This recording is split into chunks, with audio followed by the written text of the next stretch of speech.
What a beautiful day here in Byzantium with your good friend, Basilius Savalum II, Emperor Savalum II. No, not like the French Emperor Savalum, who's soon to inherit the whole of France. Oh, no, not like the Savalum who's about to take the whole of the Holy Roman Empire. No, not those Savalum Karlings. I'm talking about this Savalum Karling. We're going to have to call them like Savalum East, Savalum Middle, and Savalum West. I think we'll stick with that for the time being. And of course, if we take England, which I might do, that would of course make things even more confusing than they already are. So I've got to make a couple of corrections for yesterday's episode. Number one, I said, and I was a little bit skeptical about this one, but I was just going what people were saying in the comments before that, that as a greedy character, giving away a domain will stress you out. Makes sense, but it would make the game monstrously difficult if you're over your domain limit.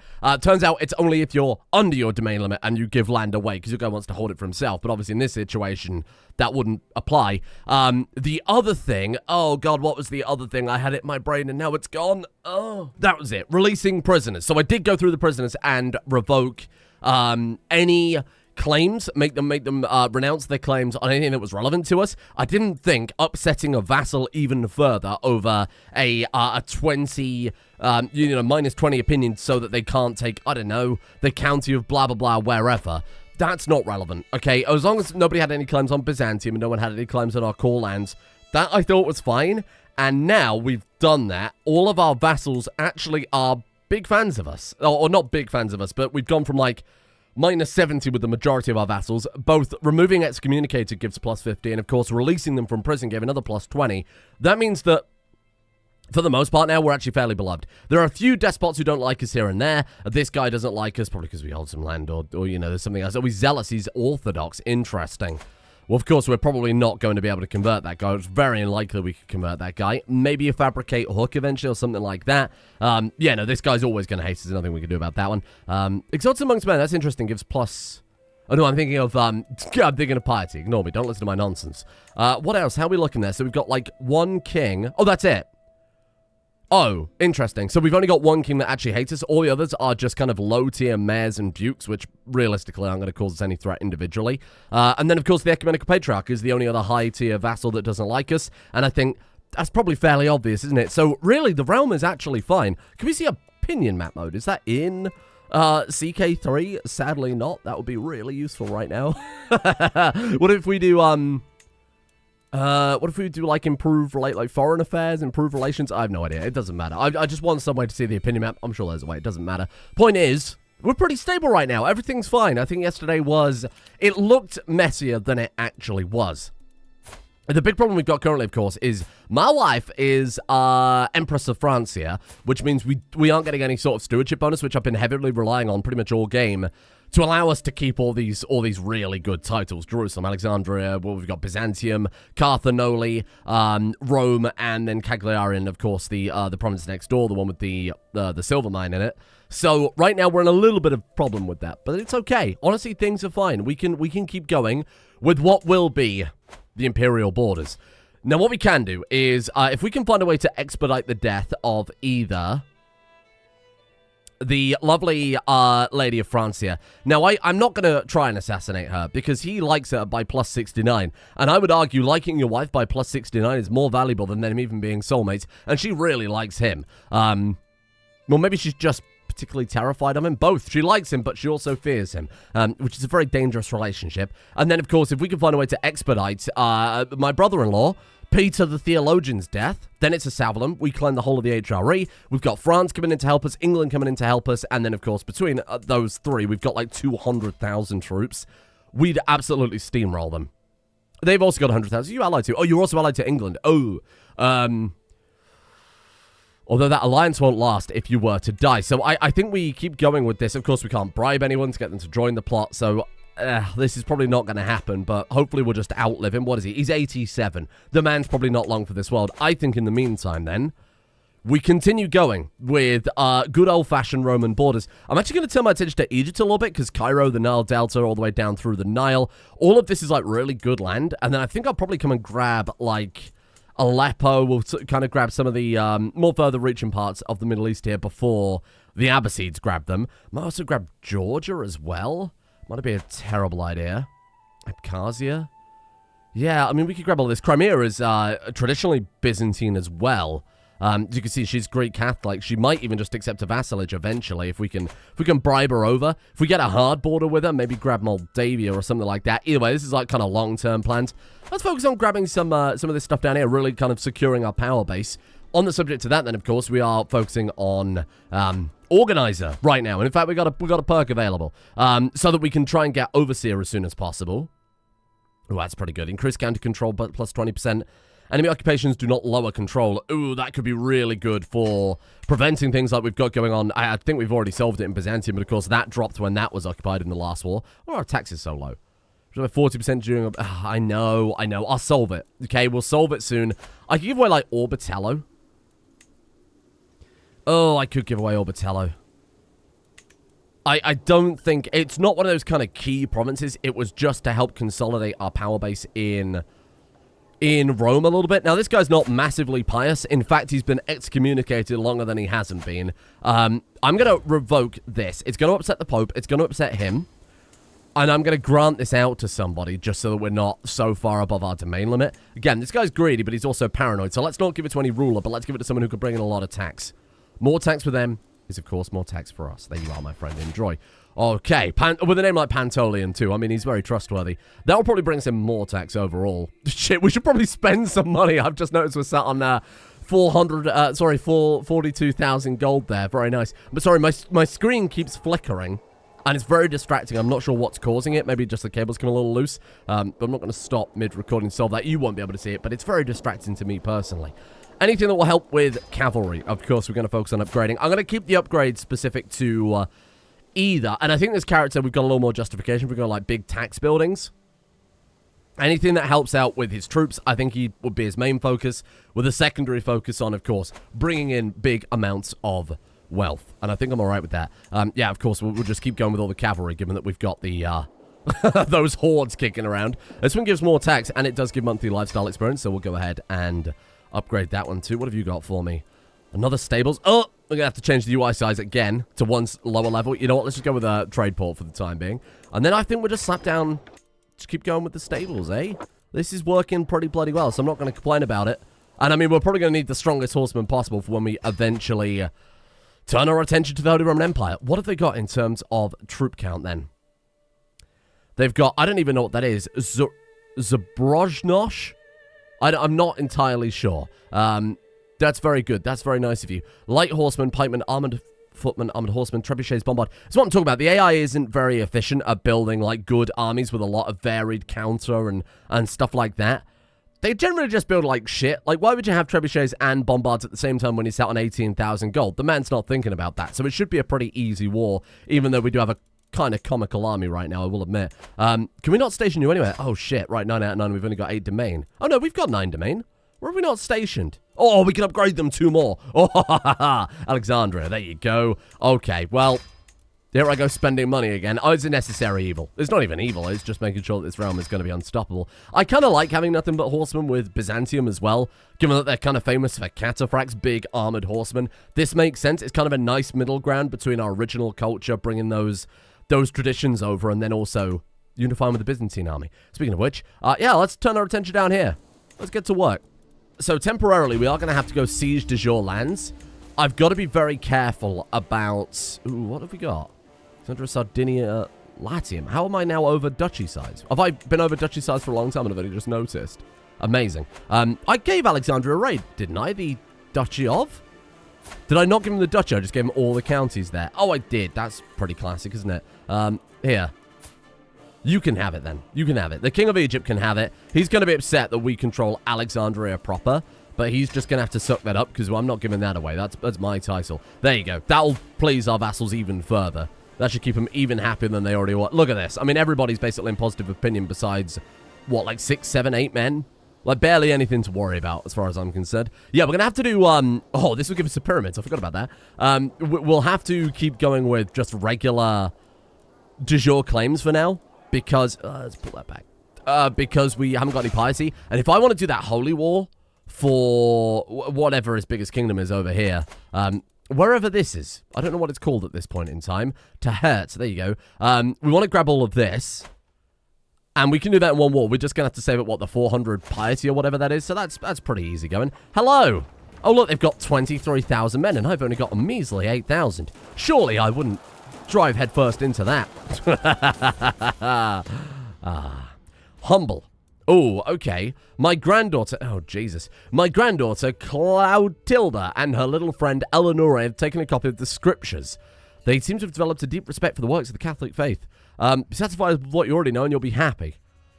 So we can either give them humble or cynical by telling them it's all nonsense. To be fair, this man might be bloody cynical at this point, given that the Pope very politically excommunicated him. He might be very disenfranchised with the religion at this point. Keep our humble. Is this man, like, particularly humble? I honestly, I think we slapped down the... I know it's going to stress him out a little bit, but I feel like at this point, maybe it's just, like, reminding him of the many years he had to spend excommunicated. We lost 6 men there and killed 3,000. We lost 18 men there and killed 19,000. Oh, this is brutal, isn't it? This is brutal. And then we go in with the bombards and we wipe out, you know, Cairo, obviously very heavily fortified. Good. We've captured his tiny child. Let's go for Giza. Don't burn down those pyramids. We're keeping those. Oh, I haven't set our ruins approach with this character, right? This guy's greedy. So it actually could be... Oh, Jesus. Okay, we're going to try and give the Holy Roman Emperor some fresh troops that we, I presume, have control over. Hello there. He's not happy about that. He is still Christian, so it's one less thing to worry about. I'm going to make it... I'm just going to give it to this guy, and then it's your problem, really, isn't it? Okay, here you go, fella. Why would it just not be at the top? Can I just click that? Hey, there we are. Oh, we're greedy. Effects on you. We gain... Affects you, Despot Lucas of Egypt, becomes Despot Lucas's vassal. No, what are you talking about? No, I want to give him this stuff. Oh, I'm a fool. I'm a fool. He's already got that stuff. Oh, does he like us more now? I got him a free title. Well, press my claims. Oh, that's much nicer. Receive duchy. Press my claim plus 50. Hey, there you go. That's what we like to see. That might be a good way for a greedy man, a greedy, paranoid man to gain a lot of favor with his vassals, push their claims. So we go to that guy who hates us, see what we can do for him, and maybe do it that way. Because that seems good, because this guy, our guy gets more tax, they like him more, which will help relieve a little bit of that paranoia. Is there something I can help you with? No, we'll actually have all their de jure borders, and he has no claims. Oh, you're a shitbag. You are a shitbag, and I don't think there's much I can do with that. I'm going to demand conversion. If he wants a hook, I would rather retain my rewards in heaven. Allows us to rightfully imprison him, though. A lot of people were also very, sorry, I got hiccups. You know how it is. A lot of people were also saying you shouldn't have released the people from prison, right? Oh, God, 900 gold to lose stress. Actually, I was going to say 900 gold, that's a lot of money. It's not. It's not. Go buck wild. Hell yeah. There you go. Have we got anything else? He had no complaints or anything, right? Anyway, releasing the prisoners probably wasn't a good idea. This guy's paranoid, might want to keep them in the prison. But honestly, I don't think that's the case. We'll increase feudal tax with any hooks we get, because again, you know, he's oh! We can pardon him. Oh, that's good. I feel like keeping a bunch of prisoners there, if they eventually get out, that might throw us into house feuds and all sorts of other messy stuff. They also can gain that languished with prison modifier, which will make them really not like us for a long time, and I feel like that's, for a paranoid guy, if he can't decisively deal with them... Because he couldn't. If he starts executing people, their family members are going to be upset. I just thought that was the right move. This guy's a genius. It clearly was the right move because everybody loves us. This guy's a genius. There. No further questions. Let's just quickly blast through some wars then. Let's take that one. Honestly, I'm going to stack a few up here because we've got the means to do so. So honestly, why not? Why not? It's just going to make it more convenient, huh? Get the troops going then. Let's hit them hard. Hello, how you doing? I think if we take this guy's capital, that'll be the end of that. We got 15. Honestly, I don't care about where they siege. Siege where you like. It doesn't really matter at this stage, huh? Hello, Despot Megistos. Of course we will accept gifts from people. Absolutely. We'd always send them in. Why wouldn't we? And did you see that pop-up? We got another dynasty legacy. Hard rule. Dread gain is up by 20%. Siege progress against revolts up by 50%. Bloody hell, I like to see that. We can go for graceful aging. No prowess lost from age and increased skills with age. Boom. Let's make him the genius he was meant to be. Could you imagine Cannoli with that? This guy's already got 61 prowess. In theory, will that just, like, cancel out now? Or will he just not lose any more? Seems like that's unfortunately permanently that way, which sucks. But that's okay. That's okay. Future dynasty members aren't gonna have to worry about that. And maybe that's good enough. We've got some more military-esque characters turning up. Hang on, what's going on with So we've got Savalum the third here. Very, very, very good intrigue character. Of course, when we play as him, give him the artifacts, give him the training, blah, blah, blah. This guy's probably going to jump up to 30, 35 intrigue pretty fast. Schema is +3. Bear in mind all the other modifiers and everything else. Who's your successor? Well, I didn't get the chance to name any of these. Oh my god, he's only got granddaughters. Interesting. Okay. He is, however, married to another genius character, so let's hope they have more Babi be formed. He's just in France. His wife's in England, and it shouldn't make any difference to the chance of them having babies, but hopefully I'll have a son, and hopefully we get Genius back going, because it's been a long time. Well, it hasn't been a long time. It will have been a long time when we stop playing as this guy. So it'll be a long time as we get a single character without Genius, huh? Never mind. My guy. My friend. 12 prowess, and he's challenging us to a fight. Buffoons! Your crimes against me are reprehensible. Meet me in single combat, unless you are going to get absolutely crushed. Attack first, attack hard, on guard. And then I'll show you how I heft a sword. And then, let's see how you do without your mace. And then, strike, parry, riposte. That's a French word. This guy, you've got to remember, comes from French stock if you go far enough back. Boom. I am victorious. I ready myself for the killing blow, but he yields before it becomes necessary. Why on earth? Oh, that was a great stress loss. Holy shit, that's exactly what we needed. Why on earth would anybody be like, yeah, I'm going to duel this guy? Ooh, more feudal taxes. Holy crap. That's what we need. Even more money. Again, I don't really care about them sieging at the top there. That's not really super relevant, to be honest. Wow. This is going to be a... It's going to be a pretty boring war, I'm afraid.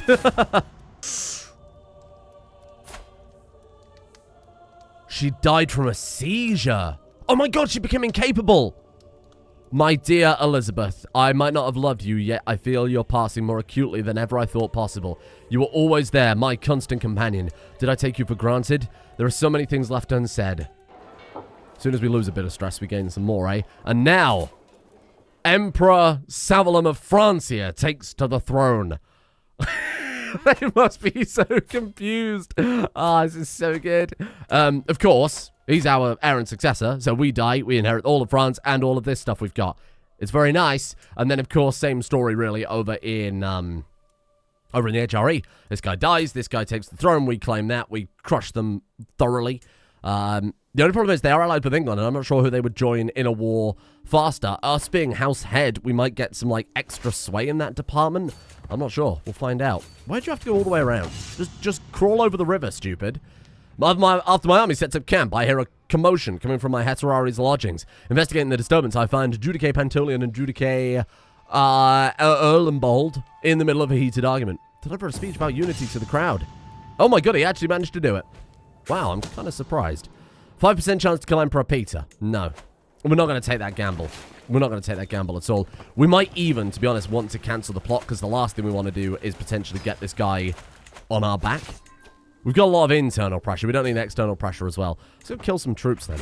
I feel like we've pretty much schemed? Pretty much taken out everything of value. Oh, there is a castle there I've missed, which is okay. And then we've got like every single one of its provinces sieged. Oh, he's over there on the other side of the river. Fair enough. Honestly, not a bit. Oh, he's also like down here. Oh, he's much larger than I anticipated. That's fine. That's fine. Hello there. How you doing? Don't worry, it's just 8,000 troops. You'll win handily. Oh, dear. Oh dear, they got absolutely destroyed. Put the flag on the pyre. I'm never going to collect any enemies' flags, okay? That's not what we do. Let's go burn down the capital then. That'll be a fun day out.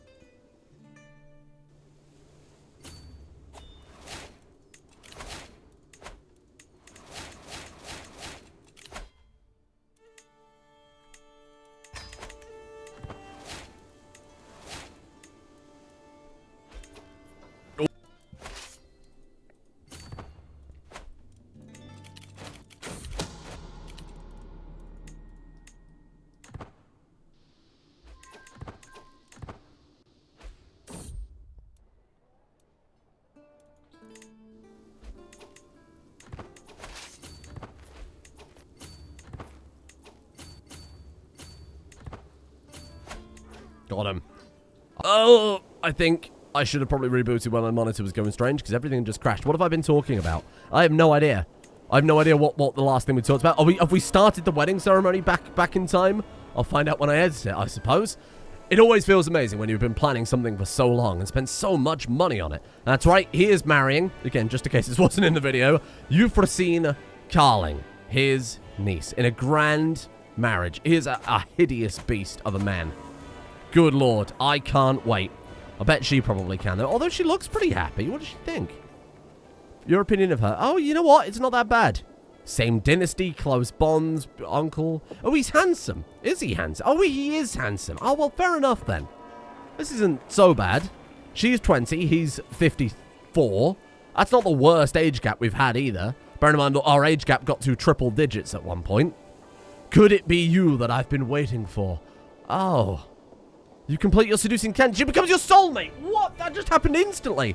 Weddings are just politics. I steel myself and wait for my future wife to join me. Just politics, I repeat to myself. How bad can it be? Nothing prepared me for the moment I see Euphrosyne for the first time. No portrait or description could do justice to that gentle look on her face. No poet has ever sung beauty such as hers. Time hangs still when our eyes meet and everyone seems to disappear. Then she smiles at me and I know everything will be alright. Well, they're really into one another.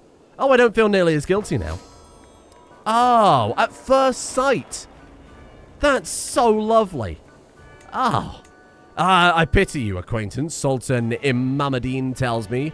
Married life is full of bickering, mistrust, and strife, the end of any peace. Like me and Bintu, he grumbles. Is this what my marriage to her will be like? No, Euphrosyne is perfect for me.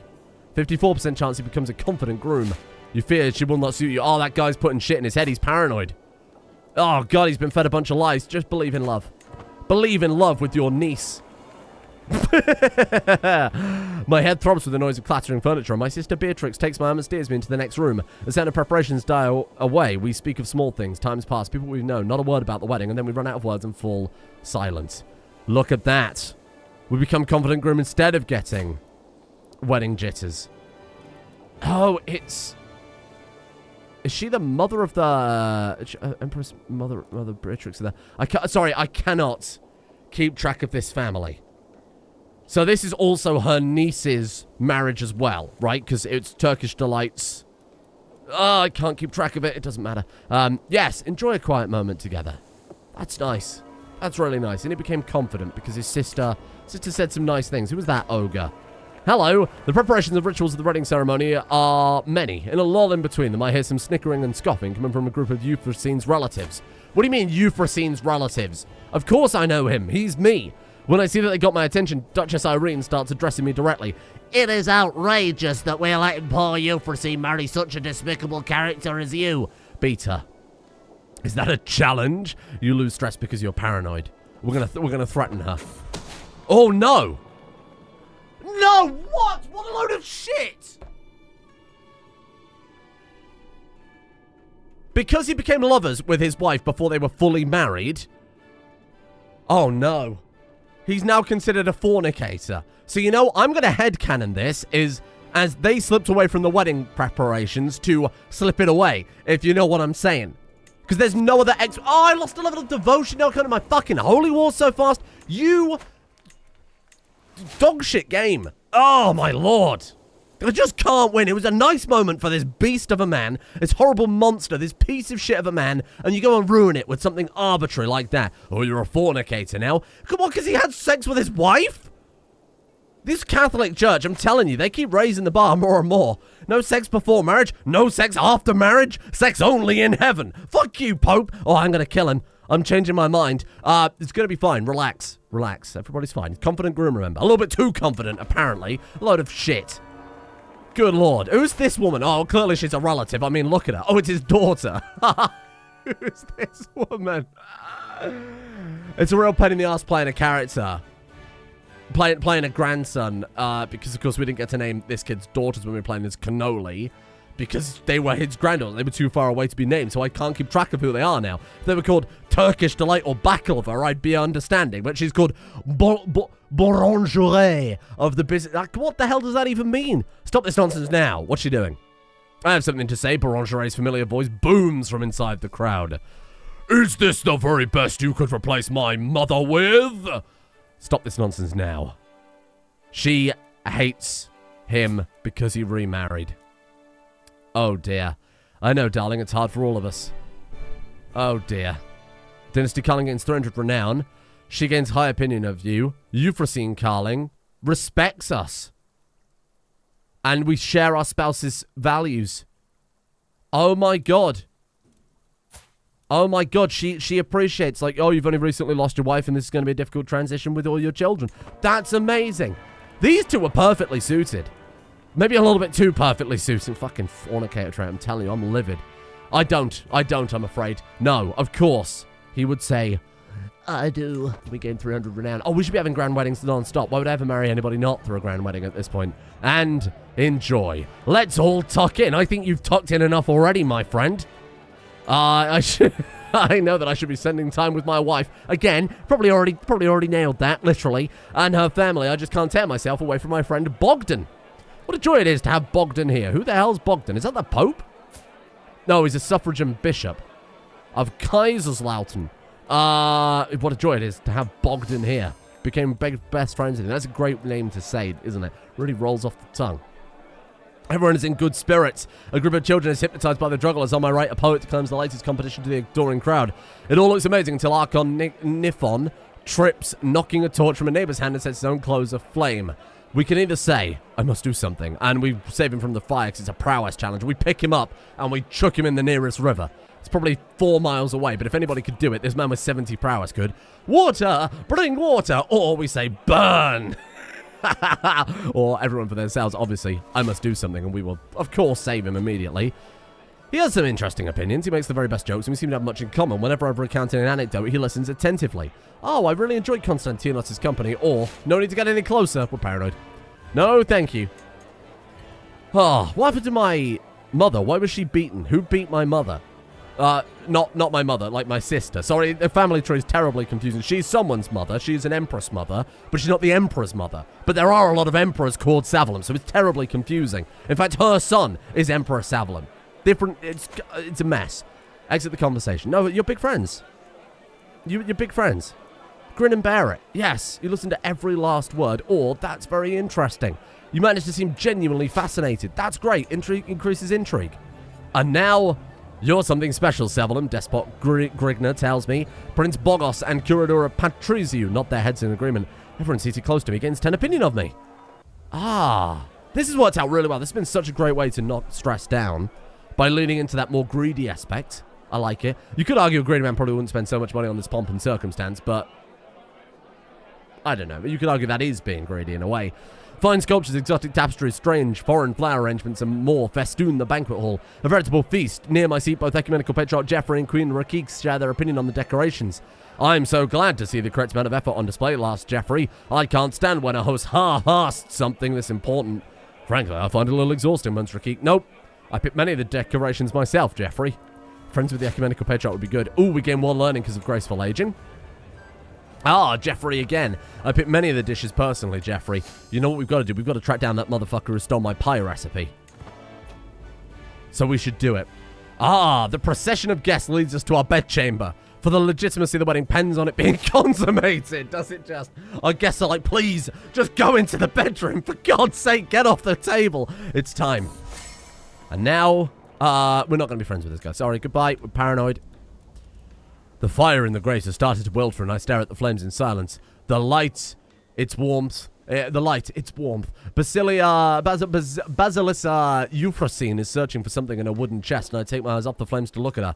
Savalum, she says, offering me a small package wrapped in silk. I've saved this since I heard of our betrothal, and now I wanted to give it to you as a betrothal of my love.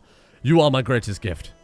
Oh, this will grant us a bonus to romance schemes. We don't need to do that. Your marriage to her is set to produce many offspring, or I also have something to you. Oh dear. Your marriage is set to produce many offspring, or actually I have something for you too. Your marriage to her is set to be incredibly fertile. Ooh, we give her a book. Oh my god, we give her one of the diplomacy books. Oh, I think we have to do it. It's going to stress him out critically. I like this as a character arc, as a learning experience. He was greedy. He kept everything from everybody, hoarded it to himself. But then he met this lady. Star-crossed lovers. Love at first sight. They fell deeply in love. Deeply being the operative word. Deeply perhaps before they should. And then Finally, he's capable of parting with something. It causes him great stress. But a very fertile marriage, evidently so. As the banquet reached its climax, and then they stopped eating the food, I grow more and more anxious in anticipation of the bedding ceremony. It's clear that she shares none of my reservations. You're like a ghost husband. Relax over the hollering and drumming. Let's have the room to ourselves. She loses 20 opinion if we bar the bedroom door. Oh, she wants people. She's shit, what's the fucking word? She's a lady that likes to be watched. God damn, what's the word? I keep thinking of ecumenist, but that's not right. An exhibitionist, thank you, for God's sake. I suppose it's expected of me. Oh, he's paranoid. Is she lustful? Sorry, is she lustful? She's a fornicator, which actually might have some impact on that. She's not lustful. Compassionate and fornicator. I suppose that you could argue falls into the lustful. 97% chance that your wife is flattered by you making a move on it. Again, it's already too late. When finally the last guest leaves, I look around at the deserted venue, the food leftovers, the spilled wine on the floor, the echoes of people's laughter still linger in the air, and I feel satisfied. You married Basilissa Euphrosyne. You gained Basilissa Euphrosyne. You gain 1,200 prestige, magnificent host, 450 gold, 104 stress, celebrated magnificent wedding, and of course a wife who is quote-unquote incredibly fertile. Feels a bit strange to say, but okay, we don't need another feast, thank you. And I'm definitely not going to any... Oh, grand tournament, though, would be good. We could go in and sweep it. Ooh, maybe we should then, huh? I could be persuaded. Well, that was great. That worked really, really well. And you know what? I'm happy we did it. What are we going to do here, then? Faithful? I don't think so. I think this guy would probably hate the religion at this point. Anatomical studies? Okay. Okay, sure. This guy's finally starting to really bloom a little bit, and I want to see that going forward here. Wow, what a day. I think we'll leave it there, because that was, like, a lot going on. I did a lot of warfare, obviously, and we'll have most likely edited it out by this point. So that took up a lot of time for me personally, but, you know, it's going to be a short episode of the result. I didn't think I need to leave in every war where it's just siege, kill troops, win war. I think that might be a little bit boring. That was good, though. That was a good bit of character development. I'm glad, because this guy felt like a bit of a one-trick pony. Much like his son is probably going to be much of a one-trick pony, too, given that he's a sadistic coward, tortures people in private, but is too afraid to say anything publicly. I think he's going to be interesting, for sure. He's certainly not a cannoli, but he has a lot of evil. A lot of evil. Who's his heir and successor, then? Princess Escalamonde of Francia. That's going to be our eventual character we play as, unless he has another son. Wow, she's not bad. She's certainly not bad. She's a stewardship character, which I've been wanting for a while. She's brave. How can you be brave and shy? Huh. She fears nothing, except people, I suppose is how you'd look into that. Anyway, let's leave it there. Thank you for joining me today. What a mess. But I think that was an amazing wedding, and I'm happy we did it.